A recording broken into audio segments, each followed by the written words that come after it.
Well, I've decided to do a Bestiary series of the Behemoths in Dauntless. First up's one of the early on intimidating ones, the Skarn. Well, let's get started.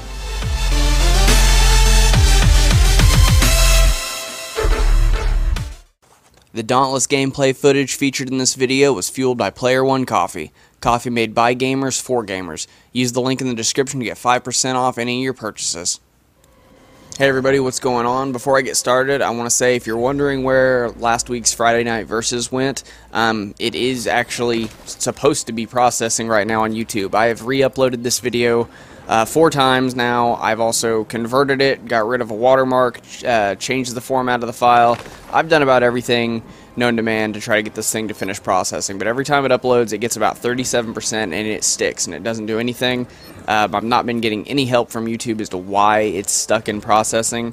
I don't know why, but I am trying to get that fixed. It is already done and ready to go, so I don't know what the holdup is on YouTube's end. So expect that to show up just whenever they decide to get their act together. But now let's get started with this. Now first up, the reason I decided to do these series of videos is because this game is in a closed beta early access state, and they do player wipes every time they get into a major upgrade on the game itself. They do player wipes, so I'm trying not to get too committed to my character right now, and instead of getting really committed to my character and my armor and my gear and moving up through the ranks to be the best, what I've decided to do is kind of slow things down a little bit, take my time learning each behemoth, learning their mechanics, learning the way they work, learning their patterns, and then creating bestiaries on each of these behemoths to kind of help guide newer players as they get into the game, whether it be them getting into the game now in closed beta, or whether they get into the game a little bit later when it finally does become open. And the reason I chose the Skarn for the first one is because it really only takes a couple hours at most, usually, to get from Tier 1 to Tier 2 creatures. The Tier 1 creatures are not really that difficult. They've really only got about 3 movesets, and they're really easy to kind of figure out. If you've played any video game that has this kind of system for boss battles, getting through Tier 1 is not going to be that difficult. Tier 2 it gets gradually harder, and Tier 3 way even harder than that. And because when you initially get into Tier 2, you can't farm specific creatures because you can't create pursuits. You have to go out on patrols, so you never know what kind of creature you're going to end up fighting. You're limited to your maxed out Tier 1 gear, at least initially. And then when you get to Tier 3, you're still limited to your maxed out Tier 2 gear until you can start fighting Tier 3 monsters and start farming them. So what I decided to do was do the Skarn because it is probably the most intimidating out of all the Tier 2 monsters, at least on my end. But I'm actually going to go through the rest of the creatures. Every couple days I'll release a new one of these. So yeah, let's get started with this. First up with the Skarn is the weapon. When it comes to your armor, the best thing you can do, especially early on, because you never really know what kind of creature you're going to be going up against, is just to up your defense and up your health as much as possible. That way you can make sure if you do get hit, you're not taking as much damage. But the weapon is the big thing, because if you're going to solo these creatures especially, you want to have the best weapon for the job. And for the Skarn, honestly, early on, I think the best weapon, if you're soloing, is the sword. And here's why. While the hammer and the axe are both great, they deal massive amounts of damage, they're also very, very slow. And in Dauntless, there really is no cancel out of an attack. Like, if you've initiated an attack and you notice that the creature is going to do an attack and you know the signals, it's very hard to get out of the way, especially if you've already initiated a combo. And if you've initiated a combo with a hammer or an axe, those combos last a lot longer because they are a lot slower weapons. So if you've initiated a combo, the chances of you getting out of that combo to get out of the way is very slim because they have basically no reach. And then using the chain blades isn't really a good idea because even maxed out with Tier 2, if you've got a Tier 2 chain blade and you've got it maxed out, it's all the way upgraded, you're just now getting ready to go into Tier 3 and you're fighting Skarns and you're soloing, you're never going to be able to deal enough damage, at least not unless you are staying right up against him, in order to be able to finish him off before your timer runs out. And also the big problem here with the chain blades is your stamina. When you use the heavy attack with the chain blades, which gives you reach, you use a lot of stamina. So if you have a lot of gear that can kind of refill your stamina, and you can really get up against it and get out of the way, the DPS of the chain blade might be enough to actually be able to get the job done, but you are going to be pushing it because of how much lower damage it does compared to the other weapons.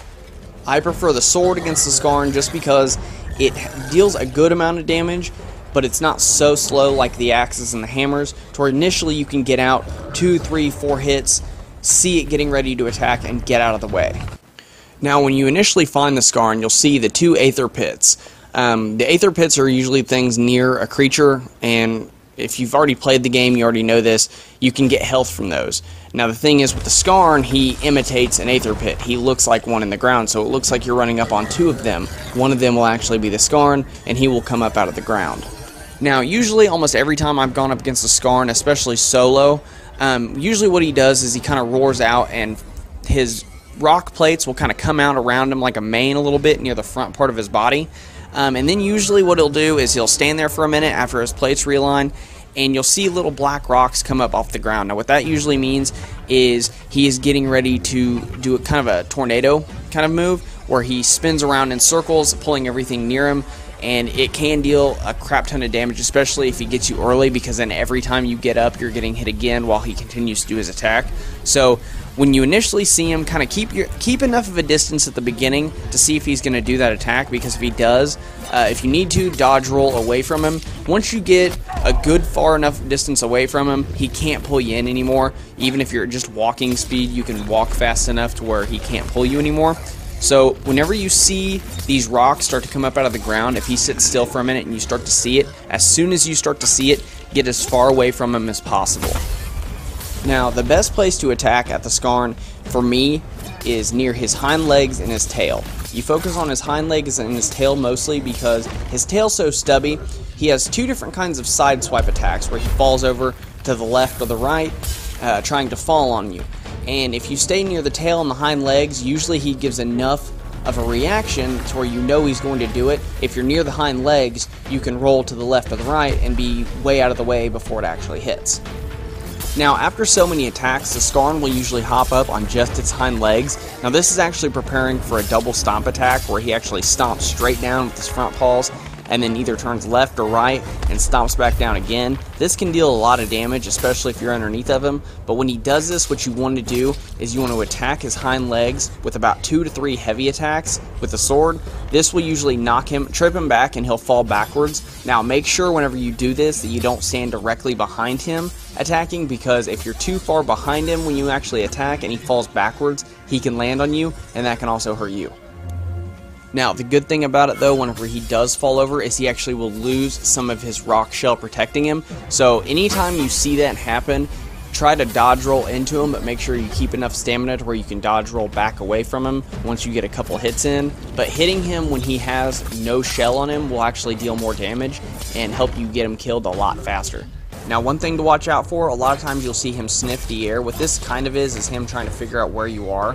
And you'll notice if you're actually walking away from him or running around him and his head is following you, this means he's preparing to charge you. Now, if you just keep running around in circles, every time I've done this, I've noticed his head will kind of keep pace with me, and he'll never stop moving to where I can get back behind him and get by his hind legs and attack him again. So what I usually end up doing is I'll run around a little bit from side to side till I know I've got enough clearance on both sides, like I'm not going to run into a tree or anything if I dodge roll, and then I will just kind of get not really closer to him, but I'll slow down to where he can start his charge attack. And you'll notice, sort of like when you first fight him, when he pulls up those scales around his head area, he will kind of do that to a smaller degree, and he will charge at you. And when he does that, you should have enough time to dodge either to the left or the right so that you can actually take out his hind legs again. Now, he actually has 2 side slam attacks, one of which leaves him a little bit more open at the end and deals more damage. One is a little bit easier to see, doesn't do as much damage, but it's a little bit harder to dodge. So I will kind of explain those a little bit. Now, the first one, you'll notice he'll kind of cock his head to the side and lift one of his front legs. Now, whichever leg he lifts is the side or the way he's going to be falling. And whenever he does this, you'll notice he actually throws himself a little bit farther. He's got a little bit more range on this one, and it'll actually cause him to roll at the end. Now, this actually leaves him open, so if you can dodge this by staying near, like I said, staying near his hind legs, or if you're near his front, make sure you dodge out of the way enough.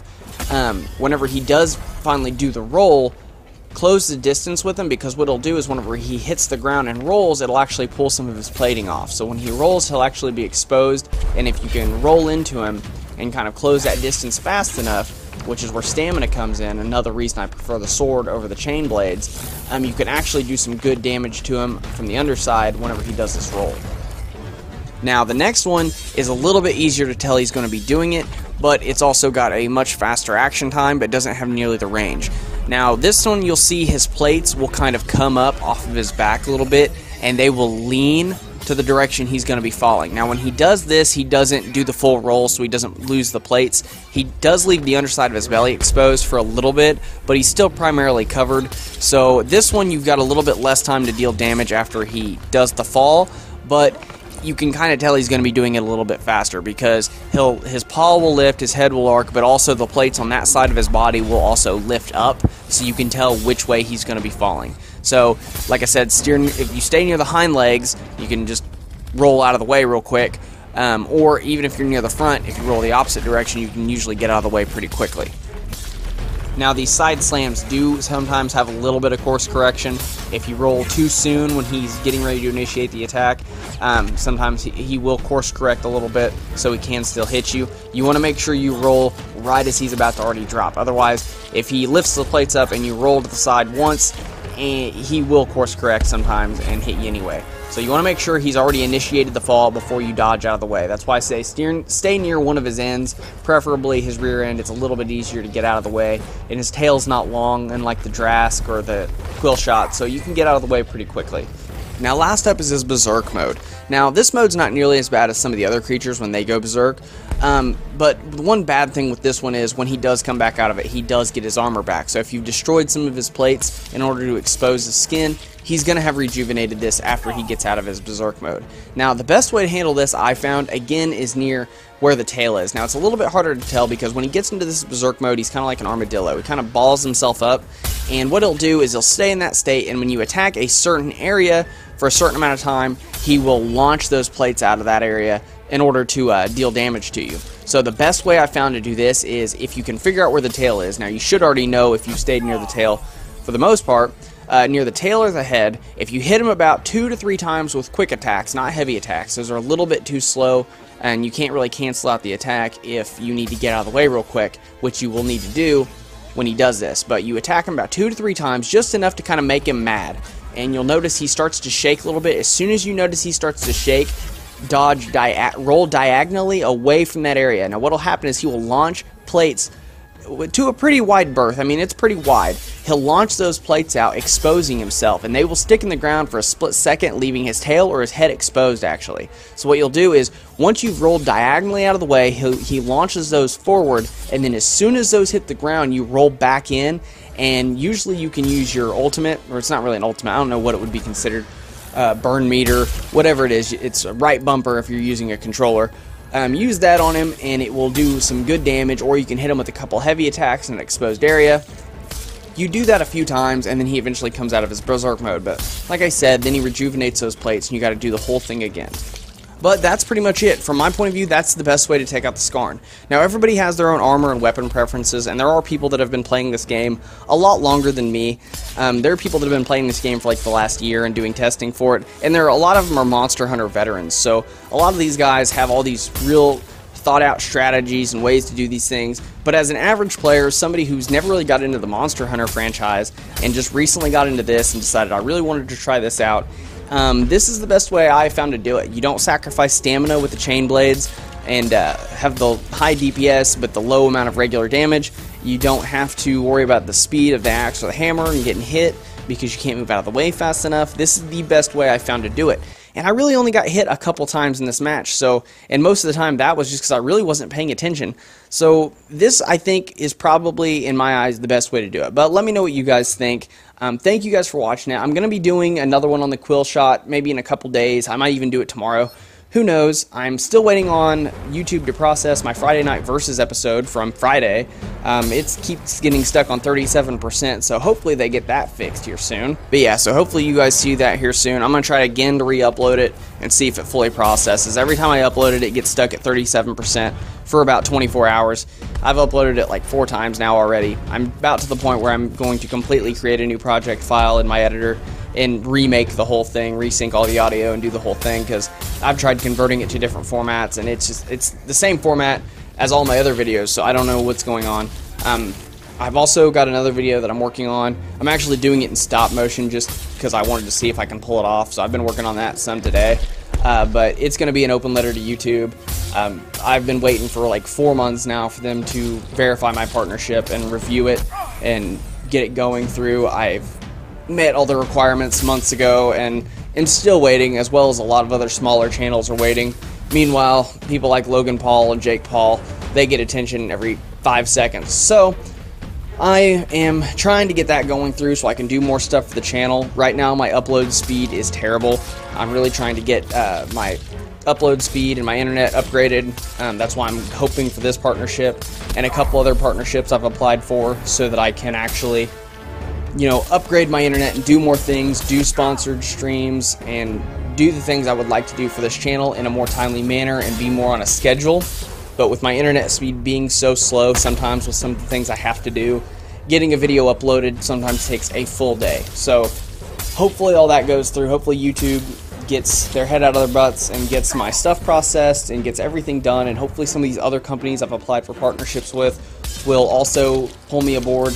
I'd really love to get a partnership with Phoenix Labs and Dauntless. I've applied for that, and that's another reason I'm doing these videos, because I love this game. It's super fun, and I would like to continue making content for it and be partnered up with a great company, because they really seem to be behind their community and behind their players. So thank you guys for watching this. Keep your eyes out next week for the quill shot video, or it might even be in the next couple days. Whenever I get time to do it, I'm going to do a quill shot video for the Bestiary. So thank you guys, and we'll see y'all next time.